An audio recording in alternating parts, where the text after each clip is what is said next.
आज मैं लेकर आई हूँ आपके लिए बहुत ही टेस्टी और हेल्दी वेज रैप्स की रेसिपी।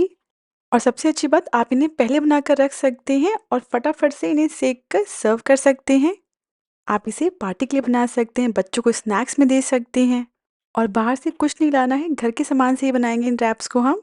तो चलिए बनाना शुरू करते हैं। सबसे पहले एक बोल में 1 कप बारीक वाली सूजी ले लेंगे। अगर आपके पास मोटर सूजी हो तो उसे ग्राइंडर में चलाकर एक बार अच्छे से पीस लीजिएगा। बारीक वाली सूजी लेंगे ना, जो शीट्स बनेंगी बहुत ही अच्छी बनती हैं। अब इसमें 1/4 कप दही ऐड करेंगे। कोशिश करिएगा फ्रेश दही लीजिएगा, बहुत ज़्यादा खट्टा ना हो। अब इसमें 1 कप पानी ऐड करेंगे, जितना सूजी लिया है ना उतना ही पानी इसमें ऐड कर देंगे। अब इन सभी को अच्छे से मिक्स कर लेंगे। बहुत ज़्यादा नहीं फेंटना है कि इसमें लम्स वगैरह ना रहे, क्योंकि बाद में इसे हम पीसने वाले हैं। बस सारी चीज़ें अच्छे से मिक्स हो जाए, इतना काफ़ी रहेगा। सारी चीज़ें अच्छे से मिक्स करने के बाद अब इस बैटर को हम 5 से 10 मिनट के लिए ढककर साइड में रख देंगे। जब तक घोल रेस्ट करा तब तक हम एक सब्जियों का मिक्सचर बना लेंगे। गैस पर मीडियम हाई फ्लेम पर एक पैन रख देंगे और इसमें 2 से 3 चम्मच ऑयल ऐड करेंगे। जब ऑयल गर्म हो जाएगा तो इसमें 1 चम्मच बारीक कटा हुआ लहसुन ऐड करेंगे। एक बार इसे चला लेंगे। ऑयल काफ़ी अच्छे से गर्म हो गया तो इसमें हम तुरंत ही एक बारीक कटा हुआ प्याज ऐड करेंगे और इसे हम 1-2 मिनट के लिए अच्छे से पका लेंगे। बस जो प्याज है हल्के सॉफ्ट हो जाए, इतना ही पकाइएगा। जब प्याज हल्के सॉफ्ट हो जाएंगे तब इसमें हम बारीक कटा हुआ शिमला मिर्च ऐड करेंगे। सो मैंने यहाँ पे रेड, ग्रीन और ऑरेंज कलर का कैप्सिकम लिया है। कलरफुल सब्जियाँ देखने में अच्छी लगती हैं। आपके पास सिर्फ हरी वाली हो तो आप उसका इस्तेमाल करें। इसके साथ ही में इसमें आधा कप बारीक कटा हुआ गाजर ऐड करेंगे। सब्जियाँ पूरी तरह से ऑप्शनल, आप जो भी सब्जियाँ लाइक करें आप उन्हें ऐड करें। आप चाहें तो बारीक कटा हुआ बीन्स ले सकते हैं, पत्ता गोभी ले सकते हैं, स्वीट कॉर्न ऐड कर सकते हैं। और ज़्यादा हेल्दी बनाना चाहते हैं तो इसमें आप घिसकर पनीर ऐड कर सकते हैं। अब इन सारी सब्जियों को हम सौटे कर लेंगे। मतलब इन सब्जियों को हमें फुल्ली कुक नहीं करना है, हल्का सा हम इन्हें क्रंची रखेंगे। अगर आपको सब्जियाँ सॉफ्ट पसंद है तो आप इसे फुल्ली कुक कर लीजिएगा। अगर आप स्टफिंग को तीखा बनाना चाहते हैं तो लहसुन के साथ में हरी मिर्च भी ऐड कर लें। सब्जियाँ हल्की सॉफ्ट हो गई, अब इसमें हम कुछ सिंपल से मसाले ऐड करेंगे। सबसे पहले इसमें जाएगा स्वाद अनुसार नमक। इसके बाद 1/4 चम्मच लाल मिर्च पाउडर ऐड करेंगे और आधा चम्मच चाट मसाला ऐड करेंगे। अब इन सारे मसालों को अच्छे से मिक्स कर लेंगे। आप चाहें तो इसमें थोड़ा सा चिली फ्लेक्स या फिर ऑर्गेनो भी ऐड कर सकते हैं। सारे मसालों को अच्छे से मिक्स करने के बाद इसे हम 1 मिनट के लिए पकने देंगे। आप चाहें तो सब्जियों को पकाने की बजाय सब्जियों को डायरेक्टली इस्तेमाल कर सकते हैं और यही सारे मसाले इसमें ऐड कर दें। मसाले अच्छे से पक गए, अब लास्ट में इसमें बारीक कटी धनिया पत्ती ऐड करेंगे और इसे भी अच्छे से मिक्स कर लेंगे और अब गैस को बंद कर देंगे। सारी चीज़ें अच्छे से मिक्स करने के बाद इसे हम साइड में रख देंगे और हल्का ठंडा कर लेंगे। बहुत ही सिंपल स्टफिंग है, खाने में बहुत ही अच्छी लगती है। आप चाहें तो सब्जियों की जगह जो हम आलू के पराठे के लिए आलू की स्टफिंग बनाते हैं ना, उस स्टफिंग का इस्तेमाल कर सकते हैं इस रेसिपी में।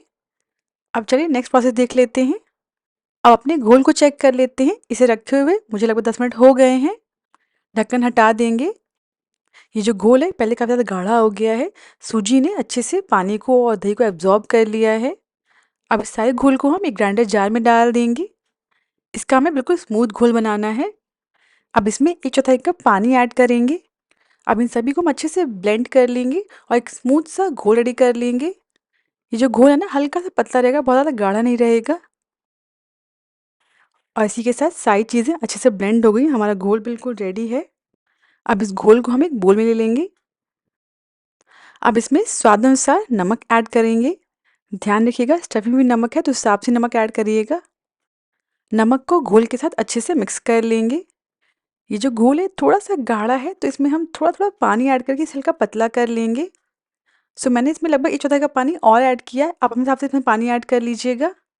ये जो घोल है पहले थोड़ा पतला हो गया है। घोल ऐसा होना चाहिए कि आप तवे पर डालें ना तो ये पतली सी शीट की तरह अच्छे से फैल जाए तवे पर। अब चलिए फटाफट से इसे हम शीट्स बना लेते हैं। एक पैन को बिल्कुल ही लो फ्लेम पर गैस पर रख देंगे और इसमें हम ऑयल लगाकर इसे ऑयल से अच्छे से ग्रीस कर लेंगे। ध्यान रखिएगा पैन को बहुत ज़्यादा तेज़ गर्म नहीं करना है। बस जो पैन है जब हल्का गर्म हो जाएगा तब इसमें हम अपना रेडी किया हुआ घोल डाल देंगे और इसे बिना टच किए हुए इस तरीके से पैन घुमाते हुए पैन पर अच्छे से फैला देंगे। जितना पतला हो सके उतना पतला बनाइएगा इसे। अब गैस की फ्लेम को लो मीडियम कर देंगे और इसे हम धीरे धीरे पकने देंगे।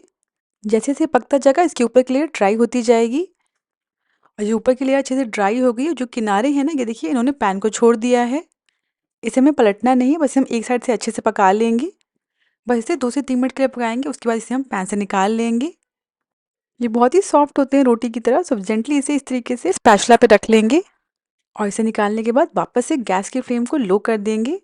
आप देख सकते हैं जो शीट्स हैं बहुत ही पतली बनी हैं। बस सेम इसी तरह हम बाकी शीट्स बनाकर भी रेडी कर लेंगे। बस आपको ध्यान रखना है जो पैन है बहुत ज़्यादा गर्म ना हो, वरना बैटर डालते ही पकने लगेगा, फिर आप इस तरह से फैला नहीं पाएँगे बैटर को। तो हम सारी शीट्स बनाकर रेडी कर लेंगे। इतने बैटर के साथ लगभग 8 से 9 शीट्स आराम से बन जाती हैं। मैं आपको एक शीट बनाकर दिखाती हूँ, अगर पैन बहुत ज़्यादा तेज़ गर्म रहा तो क्या होगा? ये जो घोल है पैन पे अच्छे से स्प्रेड नहीं हो पाया क्योंकि ये आधे में ही पकने लग गया। इसलिए पैन को हल्का गर्म रखिएगा जिससे जो शीट्स हैं बहुत जल्दी बनकर रेडी हो जाती हैं और बहुत पतली-पतली बनती हैं। और आपका जो पैन है बहुत ज़्यादा गर्म हो गया है तो गैस को 1 मिनट के लिए बंद कर दीजिएगा। तो मैंने यहाँ पे सारी शीट्स बनाकर रेडी कर ली हैं, तो टोटल यहाँ पे 8 शीट बनी है इतने घोल के साथ। चलिए अब आगे प्रोसेस देख लेते हैं। एक शीट को ले लेंगे और इसके ऊपर जो हमने स्टफिंग बना के रखी थी ना उसे रख देंगे। जो स्टफिंग है ना उसे आप स्क्वायर शेप दीजिएगा। ये देखिए इस तरीके से चारकोल शेप दे देना है स्टफिंग को। अब शीट को हम इस तरीके से फ़ोल्ड कर लेंगे। फ़ोल्ड करने के बाद हल्के हाथ से प्रेस कर दीजिएगा। बाकी दोनों किनारों को भी इस तरीके से फ़ोल्ड कर लेंगे और हल्के हाथ से प्रेस कर लेंगे ताकि अच्छे से स्टिक हो जाएँ। बाकी इसे हम तवे पर जो हल्का सेकेंगे ना तो भी अच्छे से स्टिक हो जाएँगी। और ये देखिए देखने में कितना अच्छा लग रहा है और ये खाने में भी उतना ही टेस्टी होता है। इसी तरह हम बाकी रैप बनाकर भी रेडी कर लेंगे। बच्चों के लिए बना रहे हैं तो आप इसके ऊपर इस तरीके से चीज़ रख सकते हैं। मैंने यहाँ पे चीज़ स्लाइस लिया, आप इसी जगह घिसा हुआ चीज़ ले सकते हैं। और सेम इसे भी हम पहले की तरह फ़ोल्ड कर लेंगे। अब इन सारे पीसेस को हम हल्का सा सेक लेंगे, जिससे हल्के से क्रिस्प हो जाएँ और खाने में बहुत ही अच्छे लगते हैं। सो मैंने यहाँ पे ऐसे लाइन्स वाला पैन लिया है, आप इसकी जगह कोई सिंपल प्लेन पैन भी ले सकते हैं। गैस की फ्लेम को मीडियम रखिएगा, इसे हम ऑयल से अच्छे से ग्रीस कर लेंगे। जब पैन गर्म हो जाएगा तो उसके ऊपर हम शीट्स रख देंगे, तो जिस साइड से फ़ोल्ड किया है ना, उस साइड को नीचे रखिएगा। इन्हें हम नीचे साइड से हल्का गोल्डन ब्राउन होने तक सेकने देंगे।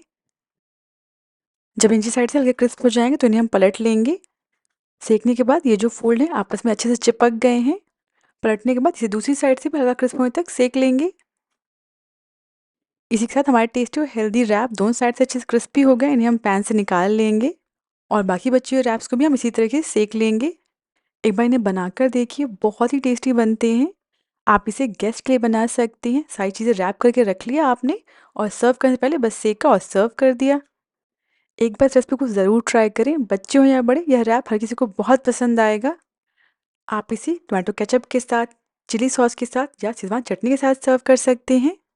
अगर आपको रेसिपी पसंद आई हो तो प्लीज़ मेरे चैनल को सब्सक्राइब करना ना भूलें।